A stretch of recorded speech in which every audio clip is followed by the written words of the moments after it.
बिजली महंगी, गैस महंगी और पेट्रोल महंगा होने नाल लोगों ਨੂੰ ਜਿਹੜੀ ਚੀਜ਼ ਪੈਂਦੀ ਹੈ ਫੈਕਟਰੀਆਂ ਨਾਲ ਨੂੰ 100 ਰੁਪਏ ਦੀ ਉਹਦੀ ਉਹ 80 ਰੁਪਏ ਦੀ ਨਹੀਂ ਵਿਕਦੀ। ਉਹਨਾਂ ਫੈਕਟਰੀਆਂ ਬੰਦ ਕਰ ਛੱਡੀਆਂ ਨੇ, 1 ਮਹੀਨਾ ਹੋ ਗਿਆ। ਪੈਟਰੋਲ ਪੰਪ, ਗੈਸ ਪੰਪ, ਬਿਜਲੀ ਪੰਪ, ਘਿਓ ਪੰਪ, ਚੀਨੀ ਪੰਪ, ਆਟਾ ਪੰਪ, ਦਾਲ ਪੰਪ, ਚਾਵਲਾਂ ਦਾ ਰੇਟ ਤੁਸੀਂ ਦੇਖੋ ਕਿਤੇ ਟੁਰ ਗਿਆ ਹੈ। ਚੋਰੀਆਂ ਡਾਕੇ ਵੱਧਦੇ ਜਾ ਰਹੇ ਨੇ। ਇੱਕ ਤੇ ਹੁੰਦੇ ਨੇ ਨਾ ਜਨਮਨ ਡਾਕੂ, ਹੁਣ ਪੂਰਾ ਪਾਕਿਸਤਾਨ ਪੂਰਾ मतलब हर बंदा डाकू बन जाएगा जिन्नी की महंगाई हो रही है।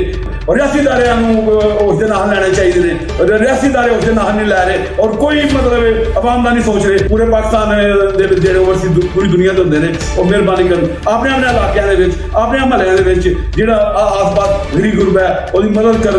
गुजरात के शहरियों को ईद मुबारक, पाकिस्तानी शहरियों को ईद मुबारक, अपनी पाक फौज को ईद मुबारक। रहमान रहीम। एडी इंपोर्टेड गवर्नमेंट ने 2 दिन पहले ईद बंब गिराया है आवाम से 350% गैस महंगी कर छड़ी।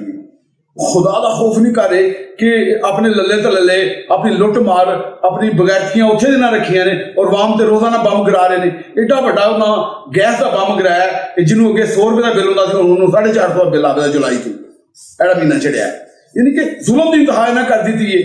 गुजरात जिन्नियां फैक्ट्रियां ने पखियां दियां बंद, पार्टी दियां फैक्ट्रियां बंद, स्पेयर पार्टां दियां फैक्ट्रियां बंद, सीमेंट और सरिया महंगा होने की वजह तो बिल्डिंगां का काम बंद, मिस्त्री मजदूर वेले जिन्ने कारीगर साढ़े गुजरात के ने हज़ारां दी तादाद फारग हो गए ने और इन्नी महंगाई है वो कित्थों खाण दे। उन्होंने कोई सोचो। मैं रियासी इदारे अगे अपील करना वा कि रियासी इदारे उन्होंने सोचन कि इंपोर्टेड गवर्नमेंट हर रोज बंब गिरा रही है महंगाई का और बेरोजगारी बढ़ी जा रही है और तमाम फैक्ट्रियां बंद ने, पूरे पाकिस्तान बंद ने। मैं खास तौर पर गुजरात की बात गल करना, इतने साढ़े सामने में बंद। बिजली महंगी, गैस महंगी और पेट्रोल महंगा होने नाल लोगों जी चीज पैंदी है फैक्ट्रियां नाल नूं 100 रुपए की ओदी 80 रुपए की नहीं विकदी। उन्होंने फैक्ट्रियां बंद कर छड़ियां ने, 1 महीना हो गया, पूरा महीना हो गया। सीमेंट और सरिया और बजरी रेत इतनी महंगी हो गई है कि लोगों ने कंस्ट्रक्शन का काम बंद कर दिया, बिल्डिंगां दा लोगों बाहर नहीं खा रहा। ये किस तरह निजाम चलेगा, ये कौन चलाएगा? चोरियां डाके बढ़ते जा रहे हैं। एक तो होंगे ने ना जनमन डाकू, हुण पूरा पाकिस्तान पूरा मतलब हर बंदा डाकू बन जाएगा जिन्नी की महंगाई हो रही है, जिन्नी की लुट मार है, जिन्नी की लोगों को बेरोजगारी हो रही है। हुण साडे गुजरात मैं समझना कम 10 तो 15 हज़ार कारीगर वेला बह गया पिछले महीने डेढ़ तो वो किस तरह वक्त गुजारेगा? इन्नी महंगाई के दौर एक दिन नहीं गुजरता तो फिर अल्लाह माफी दे इस मुल्क चोरियां डाके बदन दे बहुत ज्यादा गुजरात की चोरियां डाके हो रहे हैं और मुल्क खूनी इनकलाब की तरफ जा रहा है। और मैं अपने रियासती इदारे हमेशा कहना वा तुहाडी मेहरबानी रियासती इदारे पहले नंबर पर साड़ी पाक फौज है, दूसरे नंबर पर साडा सुप्रीम कोर्ट हाई कोर्ट वाले।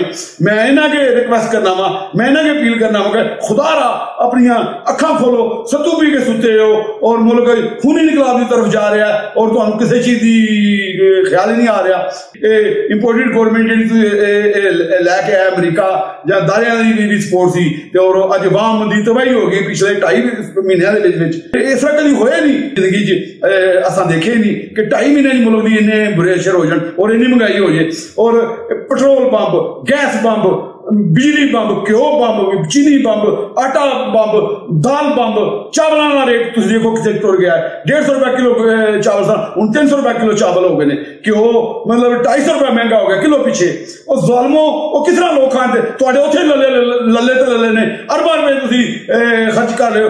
मतलब हर जगह तू शबाज शरीफ कैंप हाउस बना देते ने अपने वज़ीर आज़म हाउस और एक वज़ीर आज़म हाउस का 1.5-2 करोड़ का रोज का खर्चा है। 4 तू कैंप हाउस वज़ीर आज़म बनाते हैं, कोई कंप्रोमाइज नहीं करता। आसन इकबाल तो मिनिस्टर वेख लो, जरदारी वेख लो, जी मुल्क की सब तो बड़ी बीमारी जरदारी, लोटे खरीदता रहा जरदारी या फजल रहमान दीन फरोज ते नवाज शरीफ शबाज शरीफ लोटे खरीदते रहे ने।